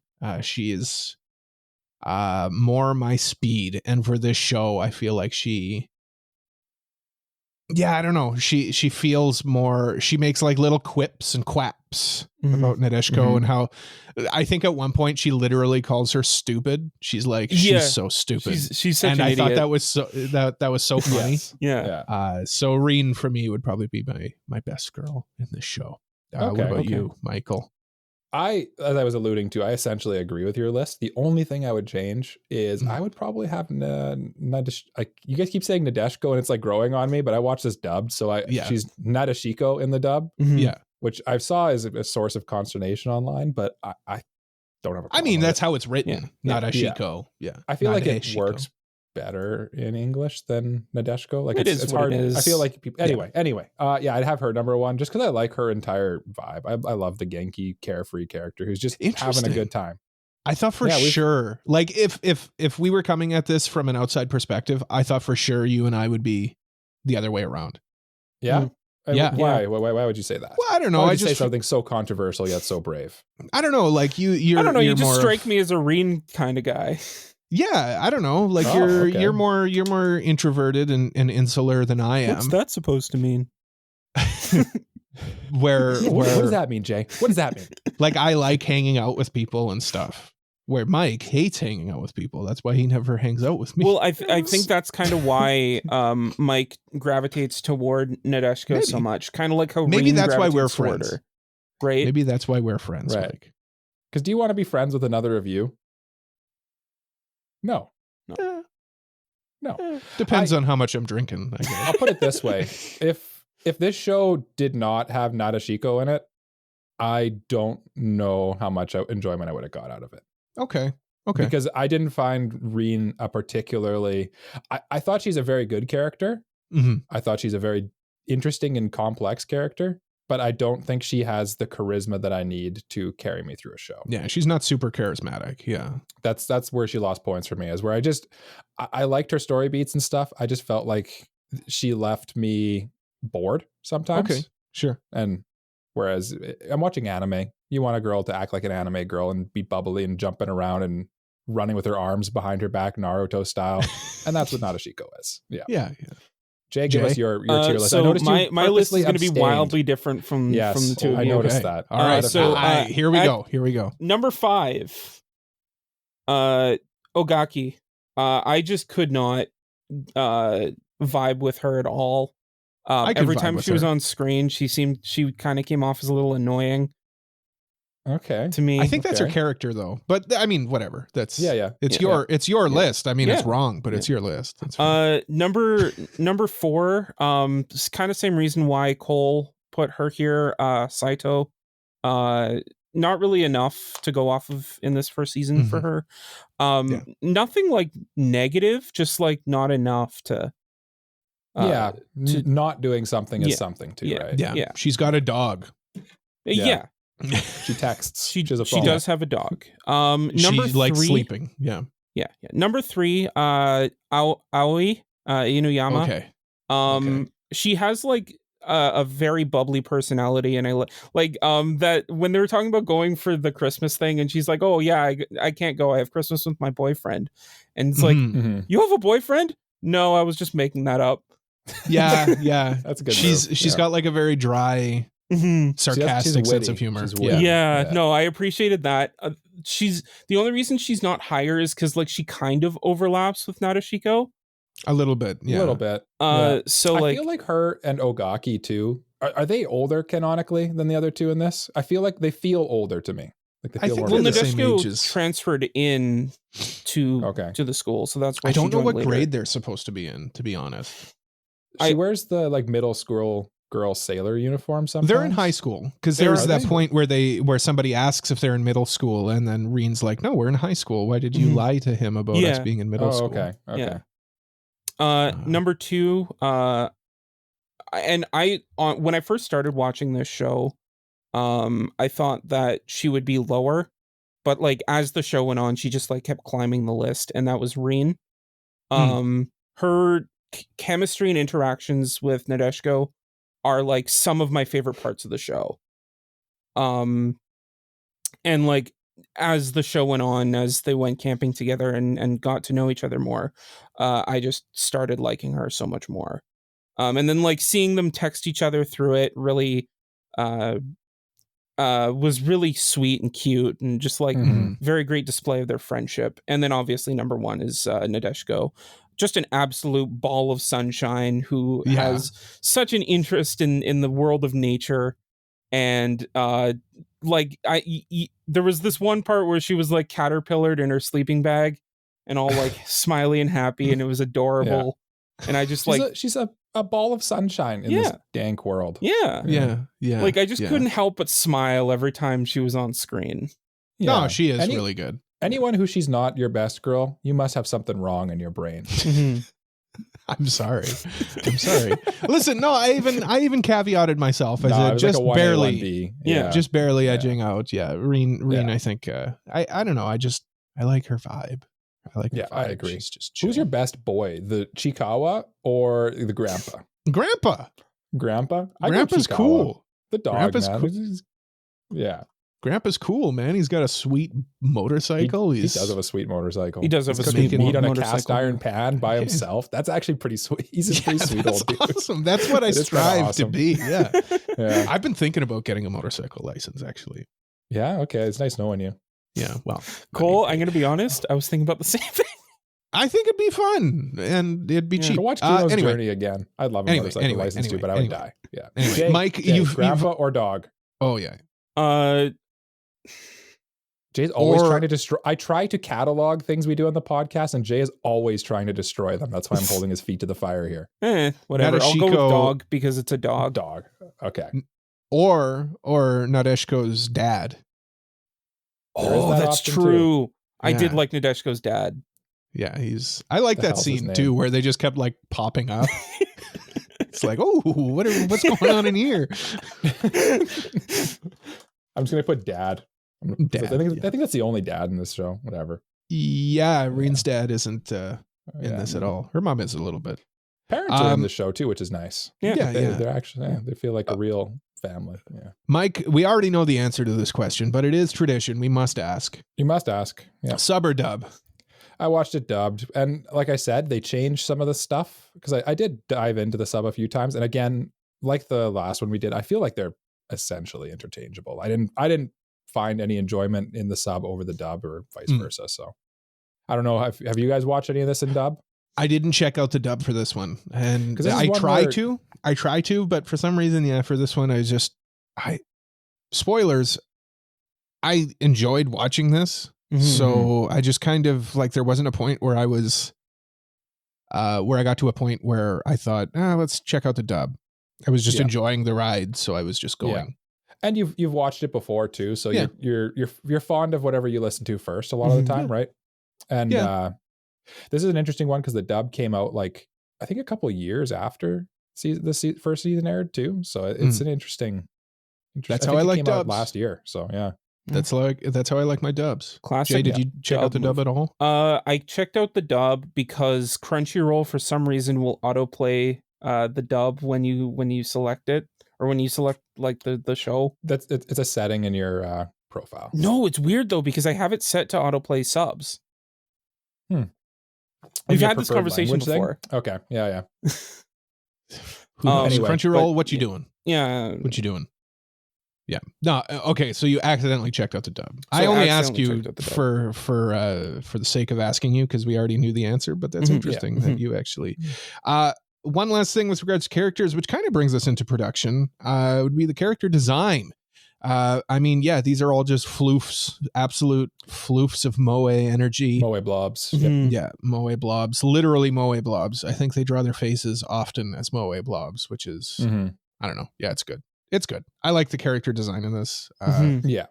It's very cartoony. It's very moe. I feel like it works really well for this show, which is a very like the show itself is a moe blob. So like it makes sense that the characters would be moe blobs, and they are cute girls doing cute things, and they have succeeded in making the girls cute, which is they've succeeded in their mission. I feel like all of the character designs are unique enough to be interesting. That I couldn't tell you one person I thought was had a bad character design in this. And at the same time, I do other than also Chiaki's awful hair. I push back on that too.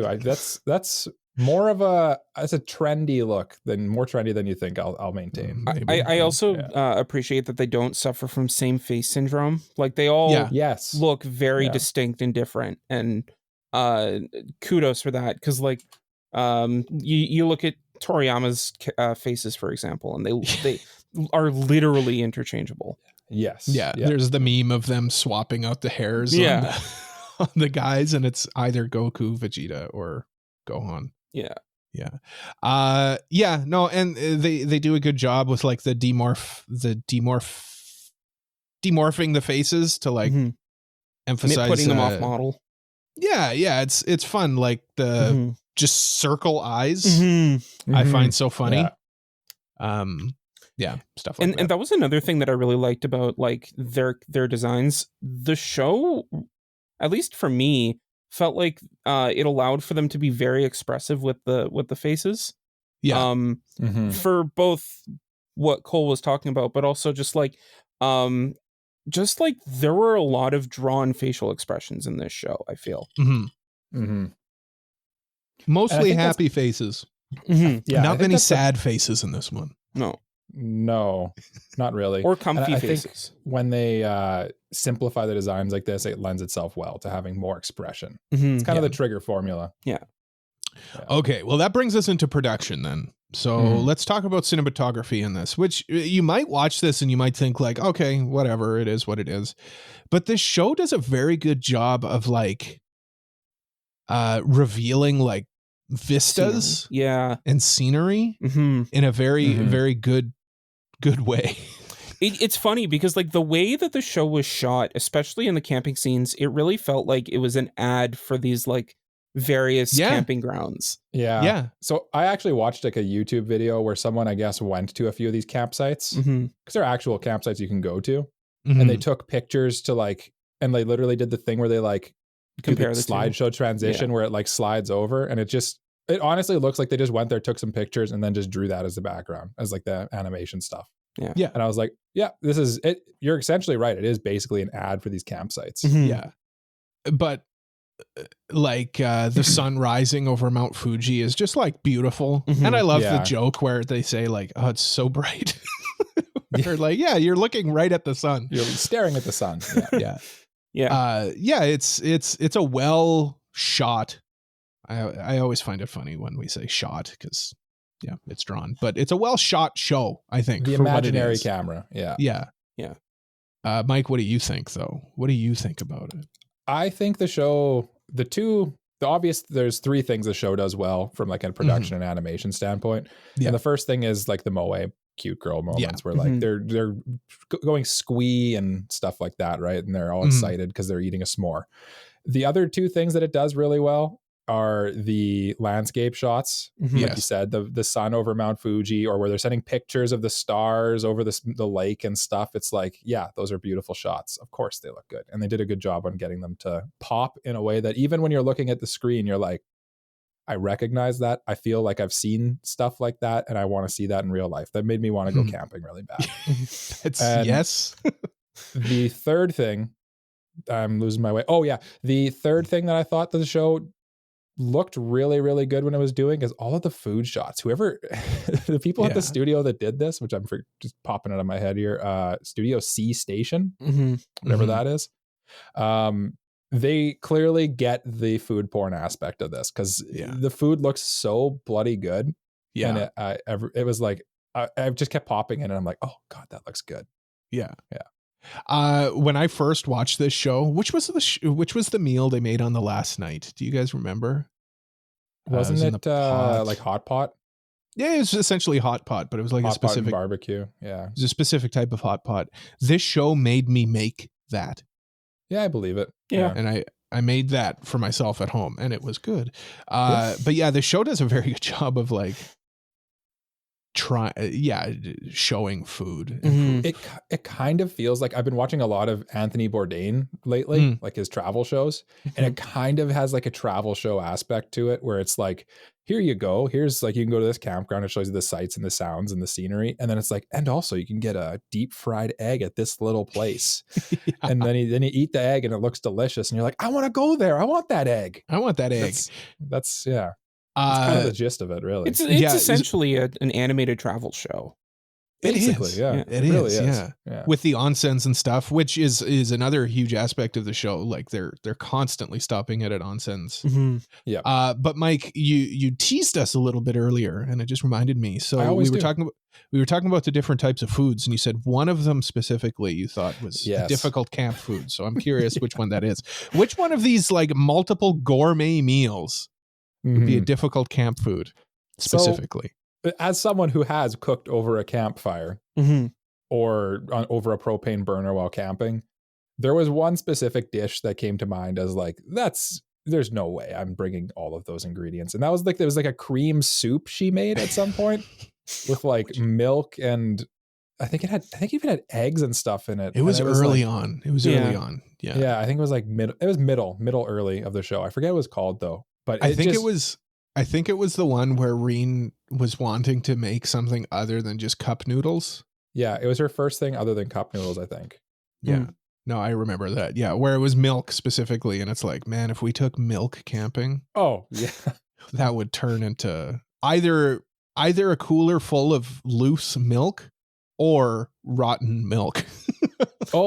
She basically made carbonara. Is what she made. Right. Yeah. Yes. Yeah. I found it and there's actually a recipe for it. There's lots of recipes for this show, by the way. Yeah. Yeah. It was like bacon, asparagus, onion, mushrooms, garlic, consomme cube, water, spaghetti, milk, Havarti cheese, and parsley in this dish that she made while camping. Yeah. I'm not bringing all that. She put cheese slices on it. Yeah, but it looked good though. It did look good. It looked good.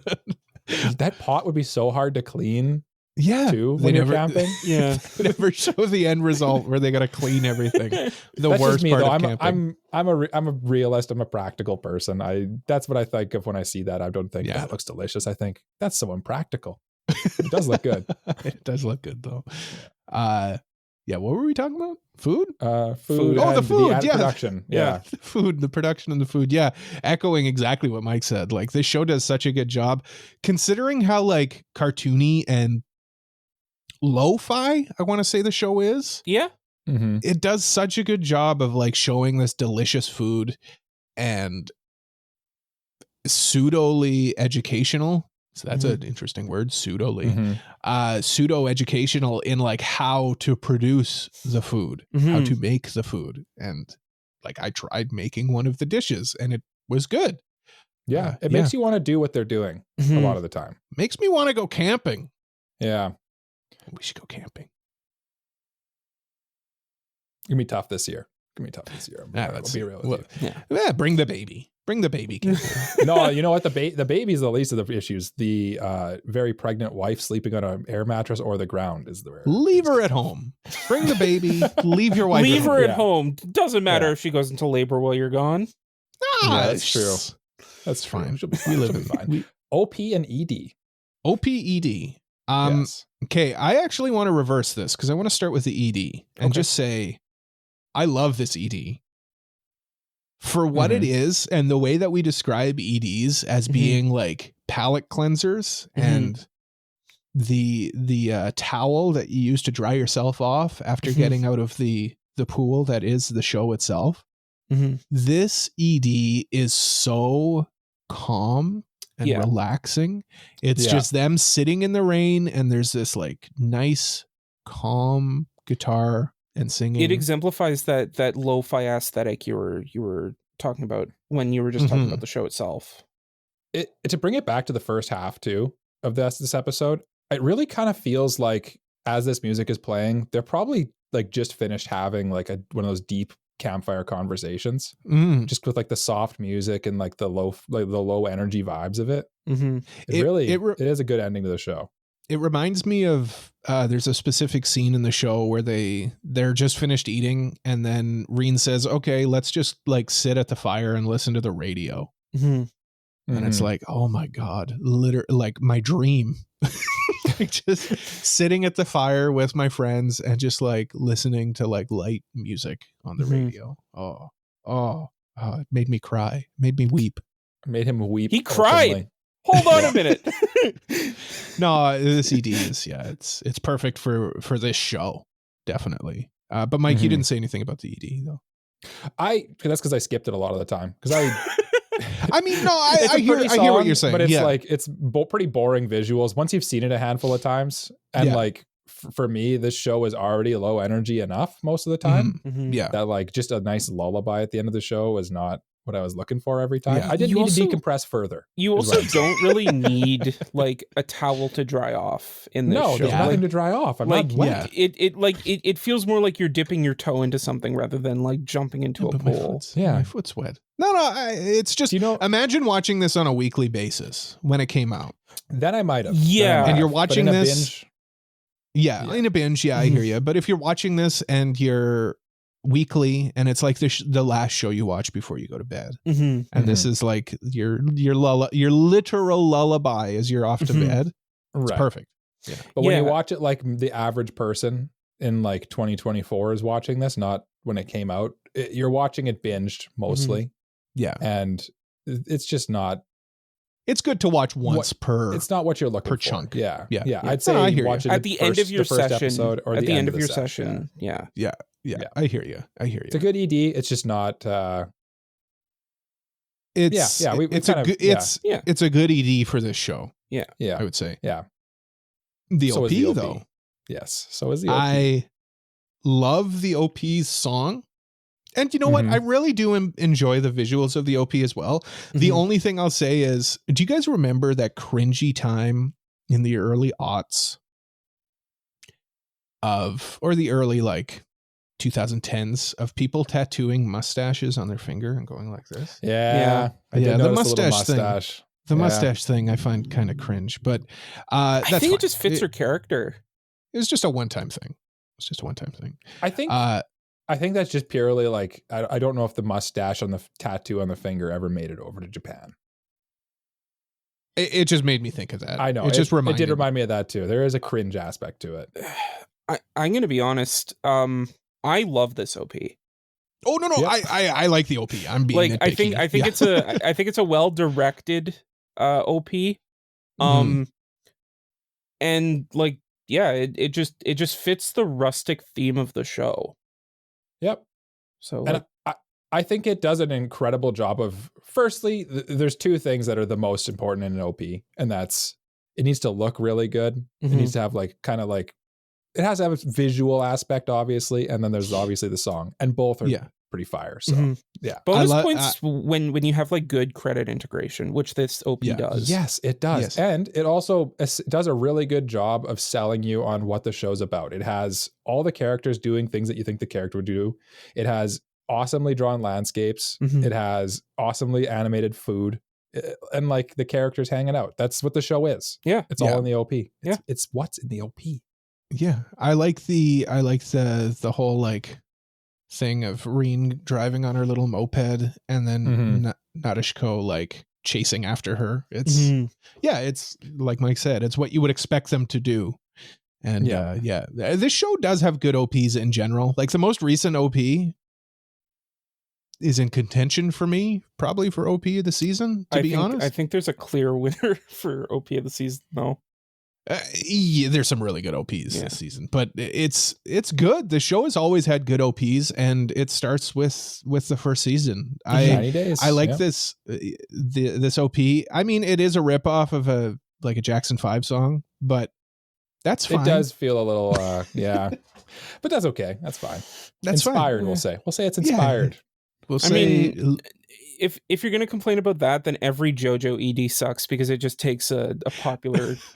I didn't say it sucks. I just said it's I think it's really the piano slide at the beginning that kind of gets to you. It makes you think of it's the like actual song itself too. Like the chord progression is very like old, like late 70s. Early 70s like disco good, type. Plot. Is there a plot in the show? What plot? A little bit. I mean, barely. But yes. I guess when we talk about plot, we could talk about pacing, and this show is very slow.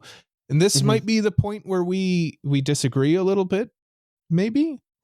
I find the show slow, but for some reason, I don't know how it did it, but it passed by so fast. Each episode is 24 minutes, and it feels like 15.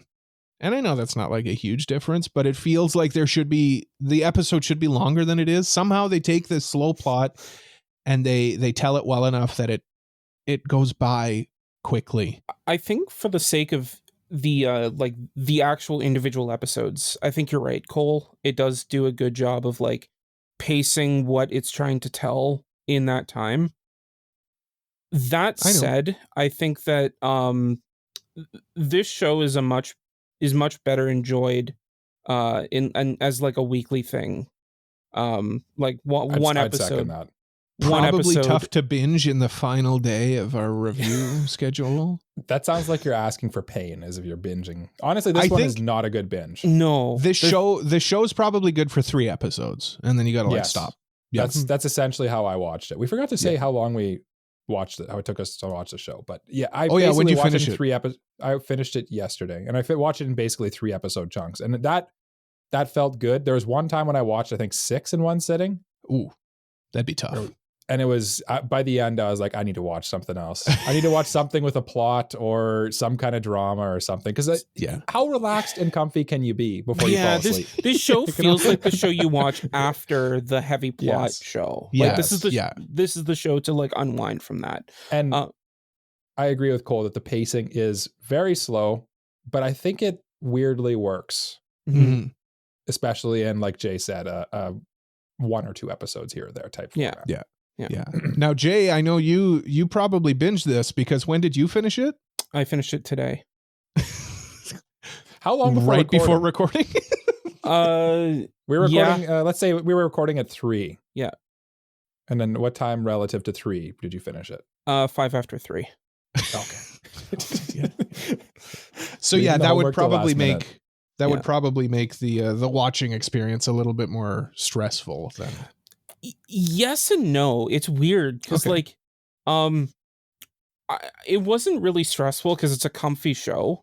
It's hard to be stressed while watching it for sure. Yeah, like it was more just like I get it. I get what this is trying to do, but I feel like I enjoy this more if it was spread out. Mm-hmm. Yeah. And I think that's the way to watch it. Yeah, I think so too. And actually, I think Shazana actually said it quite aptly that now that it has a dub too, this is like the perfect show where you're like, I don't know what to throw on. I kind of don't want to pay super much attention to something, but I kind of want to watch something just to have in the background sort of. This is like a perfect, I'm playing on my Switch and watching this show for sure. Yeah. 100%. Yeah. And I mean, the other big thing that this show would do well is like, it's, bedtimes in a half hour. Let's watch this quickly. Yeah. So I think it does a very good job in terms of pacing. The plot, though, I mean, there's not much to be said for it. It's not the point of this. It's the most slice of life thing I've ever watched. I'll say that. Yeah. I think like the plot is mostly just a vehicle to get these characters into the camping scene and see them enjoy camping. Yeah. So with that, we move out of the plot section. Yes. And we'll move into the themes and messaging section, which I think, like, honestly, I think the theme here would be like, go at your own pace, I guess, would probably be your messaging.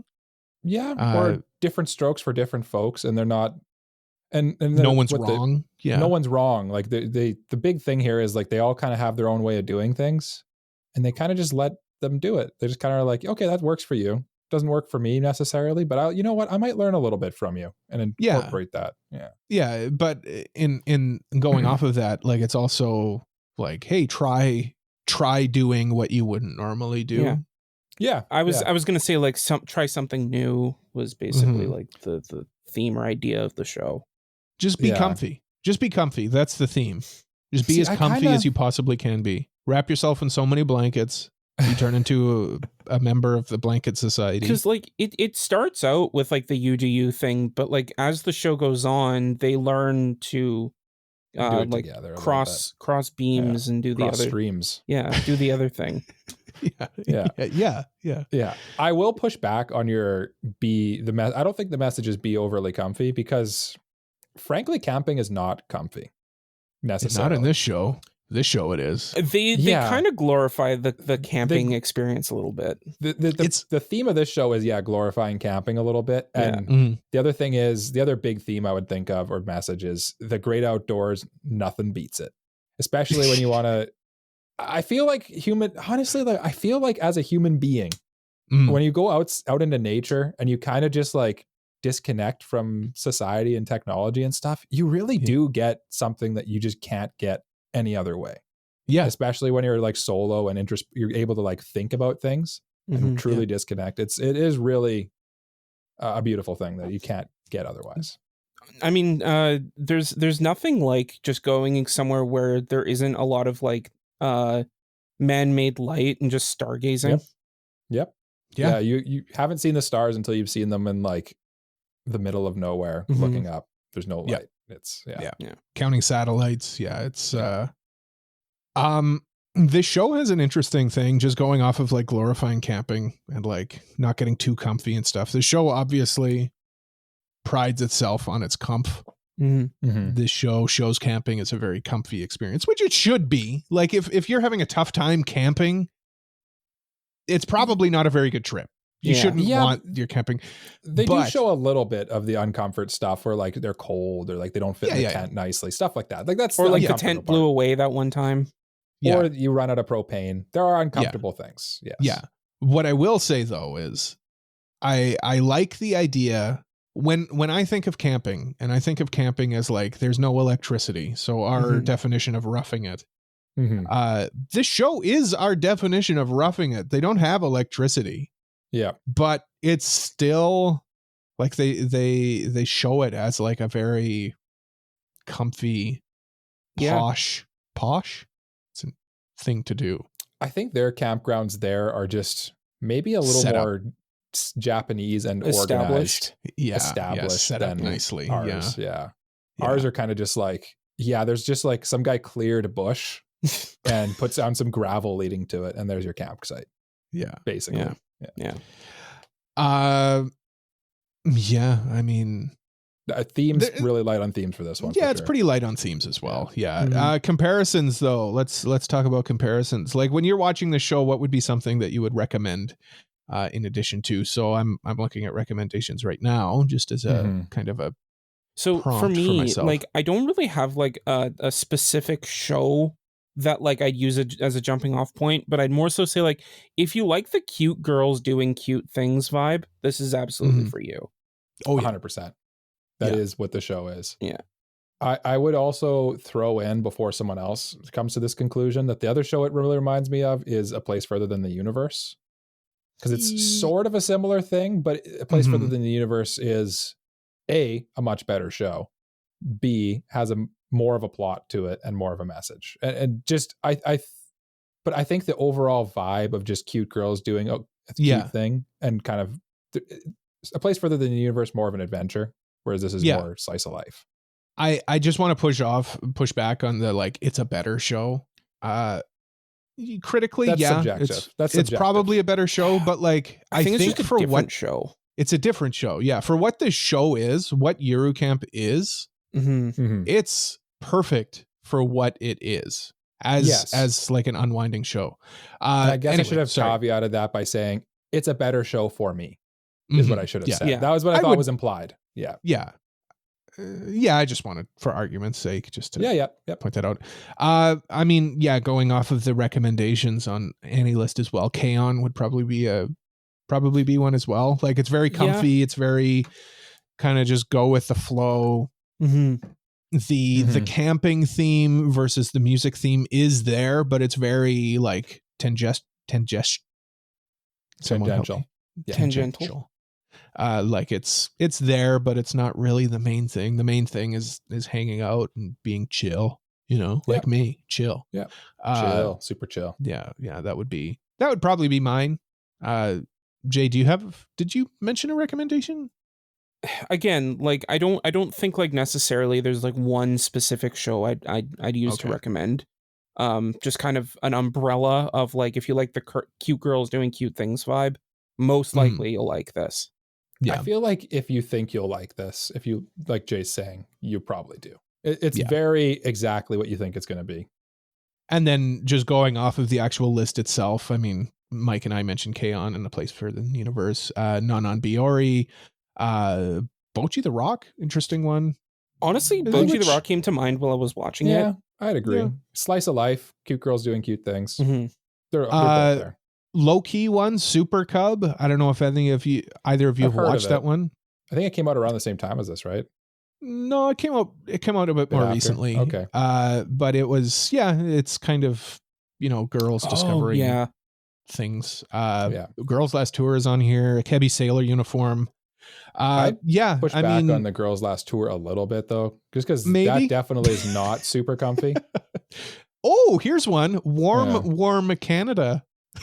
Oh, okay. We're reaching an now. Interesting one. Yeah, no, I'm scrolling pretty far down. Yeah, that's about as far as I would do go. It yourself. Actually, sure. Is a good one. Yeah. Just another yourself. Again, cute. If a girl is a cute girl doing a cute thing, that's probably pretty similar. You'll probably find some enjoyment here. Yeah. Mm-hmm. Yeah. Final thoughts though, Jay. Why don't you lead us off with our final thoughts and ratings? Yeah, absolutely. This is a very comfy show with a lot of interesting insight into camping. I like the music, and I think that it's a well-directed travel-like show that I think is best watched maybe like 1 to 2 episodes a sitting. That said, if you're looking for like something super deep or super dramatic or emotional or whatever, you're not going to find that here. But at the same time, you're probably not looking at this show anyway. I'd recommend this as the show to dry you off from those shows. Mm-hmm. And I would consider continuing it for sure. Yuru Camp, the ED of your evening. It really is. Yeah. What would you rate it though, Jay? I already said. You said consider continuing. Oh, sorry. I'm losing my mind. Mike. It's a middle of the pack type show for Jay. He's considering continuing. Mm-hmm. Did you say my name? I think I did. Yeah. I did. Okay. Yeah. Honestly, I feel like Jay kind of nailed it. And we've kind of led up to this throughout our whole discussion of it. Mm-hmm. I really do feel like this show, I think it hits different if you watch it from a place of isolation and sadness. And when it came out was right like in the height of the pandemic. So I think based on your mindset, you're going to get it's a bit of a Rorschach test a little bit. You're going to get something different out of it depending on where you are when you watch it.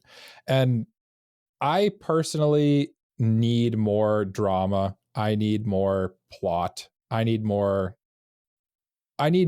of that stuff. And I'm just not a cute girl. That's not the right term. I'm not an Iyashike guy. I don't need to be healed when I'm escaping into another world where I can enjoy some kind of interesting story. And frankly, this does not have a super interesting story. It has a few character things that are interesting enough to keep you interested.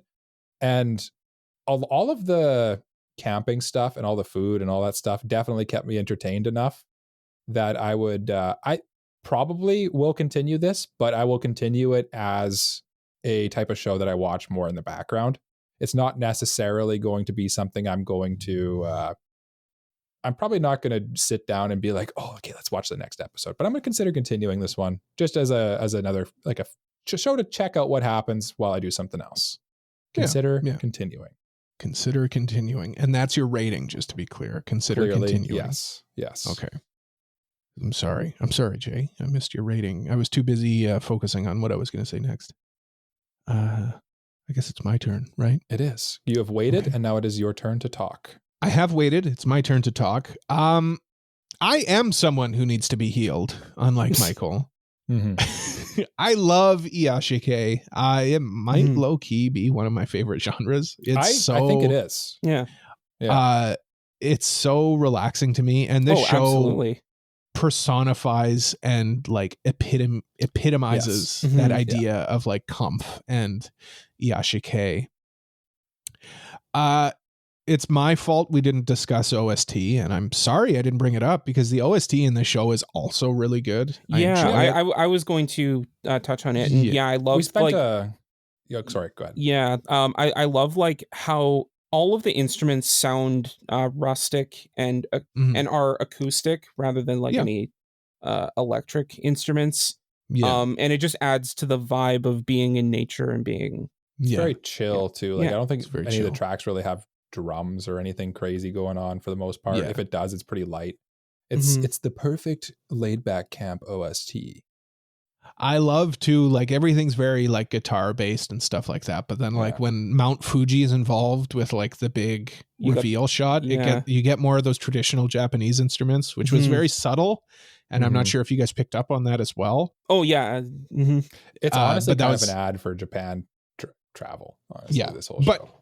Anyway, sorry. The OST is really good. OP, ED, really good. I love the characters. I really do like all of them. Like I'd probably say our two leads are probably my number one, and then all of the side characters would be my number two. Like they're all equally good. It is the ultimate sit down at the end of the day, relax show, and it makes you want to go camping. When are we going camping? Let's go camping, boys. I'm pretty sure it won't go as smoothly as it does in the show. It never does. But you know what? One of the things that I think the show touches on too is that some of the adversities you face in life really you look back on fondly is what I was going to say. You do. But I was going to say, I mean, like, we've got a cabin you guys could just come to. We could just that works hang out at the cabin. So I'm probably higher on this one than you guys are. I've been keeping up with this for a long time. This rewatch of the first season really makes me want to go read the manga as well. This one's tickles my jimmies for sure. This one's taking my jimmies. It's holding them. Give me a little tickle. And it's going like this, giving him a little tickle. It scratches that itch for me. If I want to just be calm, it makes me want to slurp on some tea or hot chocolate. It makes me want to slurp on some noodles. It makes me want to eat hamburger steak. Apparently, makes me want to eat. Makes me want to drink some sake with my food. Makes me want to have bacon and beer. It kind of gives off that vibe of like campfire cooking in another world. A little bit, yeah. But like a more grounded take on that. Yeah, that you can idea. actually make these recipes, not like Dungeon Meshi right now. Right? Yeah. No, this show just was made for me, I think. Yeah. Honestly, though, it is a very cool show. I can see why you got us to watch it. I'm surprised. I'm actually a little surprised it's just a tickle of the jimmies and not a certified from you. But that's Certified's a tough thing to go up to. Like I would say a place further than the universe, certified. It's a masterpiece, borderline. This one is a very good show, and I really enjoy watching it. But you know it when you see it. You know, it's a bit more targeted towards specifically Cole. Yeah. People who like that Iyashikei. Yeah. Now we have an important piece of business that we must attend to before we close out the episode. Yes, we can't leave this place before doing our important business. And that important business is, what show are we going to review next? It's our listener's choice review. So over the past number of weeks, we've had people voting in on everywhere. Listener's choice, everywhere. YouTube, Spotify, Twitter, blah, blah, whatever. And we've tabulated all of the results, and we have a winner, right? We do have a winner. We do have a winner. It was really close, but we did. It was close. Okay. Who's got the numbers there in front of them? Who would like to reveal the winner? Oh, I don't know if we know the exact numbers. Okay. We know the winner though, right? We know the winner. Yeah, we know the winner and we know what second place is. Okay. So maybe I'll give it from last to first then? Sure. Okay. Okay. Let me pull up the document here. So we put out polls on various platforms, as you know, and you voted, and it was tied for quite a while. So we had to kind of pressure to get some more votes to break some ties, and we finally did break almost every tie. In fourth place is Blue Spring Ride, Aoharu Ride. We're not watching that one. Yeah. Okay, I'm sorry. Yet. We may come back to it. Tied for fourth place. Okay. Is Orange. Ooh. Actually, no, it's third because it tied somewhere, so it has half a third. point. Yeah, it has half a point. Yeah, it's third. Yeah. So Jay's Orange got half a point. I'm sorry. And then in second place, falling just ever so short of our winner, is an anime done by Studio Mappa, Banana Fish. Oh, okay. Which means that none of our listeners' choice submissions won. And in fact, the one that we all agreed to add as a bonus, because we're just silly like that. We're silly. Yeah. It's our show. We do what we can do what we want. That's right. Kimi ni Todoke, or From Me to You, won. But I think it really only won 3 places, but nowhere else won more than that. So yeah, it wins. You know what? I'm happy with that one because ultimately, like, we added it because I know for sure Jay and I were going to nominate it. So I mean, just going off of that, it makes sense for it to be the winner. It's also topical. Topical. Yeah. I think that's why Cole and I wanted to nominate it, is because season 3 is coming. I wanted to nominate it because, like, it's a seminal shoujo show. Yeah. And I'm looking forward to reviewing it with my boys. Yeah. Shoujo with my boys. I thought about reviewing nominating shoujo with the boys. But frankly, I was sure that Jay was going to nominate it. So yeah, do with that what you will. Yeah. Well, there we go. And if you are looking for more shoujo stuff, we did a review of the Nana manga a couple weeks ago, so you can go check that out. We did. That is true. Very good, Jay. Very good plug. Yeah. Any other shoujos that we did? Was this a shoujo? No, we would never. It's seinen. We hate shoujo. We hate shoujo shows. No, we don't. I love them. We're reviewing one next. Yeah. What? Well, we'll find out if we hate it then. Yeah. Well, we'll see. We'll see how I feel about it.